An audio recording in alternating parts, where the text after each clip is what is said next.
ఏ కారణం లేకుండానే national Herald ఛార్జ్షీట్లో Sonia, Rahul పేర్లు చేర్చారని ఫైర్ అయ్యారు మంత్రి జూపల్లి కృష్ణారావు. 2029లో కాంగ్రెస్ అధికారంలోకి రావడం ఖాయమని, అందుకే మోదీ సర్కార్ గాంధీ కుటుంబంపై అక్రమ కేసులు పెడుతోందన్నారు.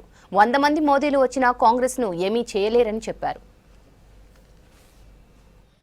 ఈ మధ్య కాలంలో రాహుల్ గాంధీ గారు సమాజంలో ఉన్నటువంటి కులాల దామాస పద్ధతిలో ఉద్యోగాలైనా చదువులైనా వాళ్ళ హక్కు కులగణన చేపట్టాలని చెప్పని నినదించి ఇలా తెలంగాణ రాష్ట్రంలో ఏ విధంగా అయితే కులగణన చేయడం జరిగిందో అదే పద్ధతిలో ప్రధానమంత్రిని మోడీని హెచ్చరిస్తూ దమ్ము ధైర్యం ఉంటే భారతదేశం మొత్తంలో కూడా ఈ కులగణన చేపట్టి బీసీలైన అన్ని కులాల వాళ్ళు కూడా వాళ్ళ జనాభా నిష్పత్తి ప్రకారం వాళ్లకు రిజర్వేషన్ హక్కు కల్పించాలని నినదించడం జరిగింది.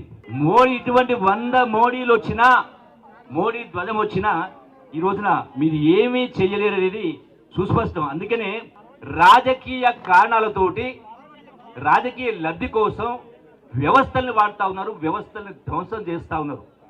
అందుకే ఈ రోజున కాంగ్రెస్ పార్టీ, ఇందిరా కుటుంబమైనా, గాంధీ కుటుంబమైనా, కాంగ్రెస్ నాయకులైనా, కార్యకర్తలైనా ఒక్క తాటిపైన సమస్య వచ్చినప్పుడు ఖచ్చితంగా ప్రతిఘటిస్తారు. మీ నుంచి కాదు ఏమీ చేయలేరు. ఖచ్చితంగా రాజ్యాంగాన్ని కాపాడుతూ రాజ్యాంగం అంబేద్కర్ గారు చెప్పినటువంటి ఆశయాలకు, మహాత్మా గాంధీ గారి ఆశయాలకు, గాంధీ కుటుంబం ఆశయాలకు ఖచ్చితంగా యావత్ కాంగ్రెస్ పార్టీ కట్టుబడి ఉంది. ఇటువంటి ఎన్ని బెదిరింపులు చేసినా లొంగే ప్రసక్తి లేదని చెప్పని నిర్ద్వందంగా ఈ యొక్క కేంద్ర ప్రభుత్వాన్ని ఖండిస్తూ, మోదీ గారి యొక్క చర్యను ఖండిస్తూ ఖచ్చితంగా పోరాటం చేస్తాం.